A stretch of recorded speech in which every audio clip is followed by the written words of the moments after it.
ខាងក្រៅផ្ទៀងខ្យល់ត្រជាក់បក់មកប៉ះស្បែកស្មៅបៃតងតទឹកទឹកសន្សើរមេឃខ្មៅងងឹតគ្មានផ្កាយទេឡានមួយគ្រឿងបើកកាត់ទៅបាត់អូបន្សល់ទុំត្រឹមតែភាពស្ងប់ស្ងាត់រាត្រីនាងខ្ញុំរកឃើញខ្លួនឯងក្នុងភាពងងឹតដែលគ្មានអ្នកណារៀនរស់ជាមួយចិត្តដែលឯកោឲ្យពេលវេលាកន្លងផុនទៅសៀវភៅបើកចោលលើកៅអី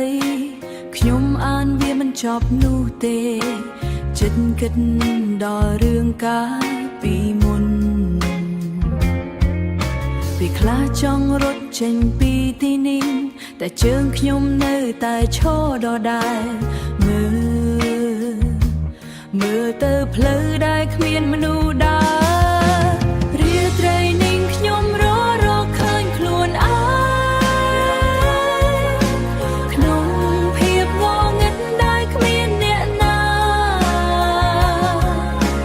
រៀនរស់ជាមួយចិត្តដែលឯកោឲ្យពេលវេលាកន្លងផុនទៅមិនត្រូវការភ្លើងបំភ្លឺទេឲ្យភ្នែកខ្ញុំស៊ាំនឹងភាពងងឹត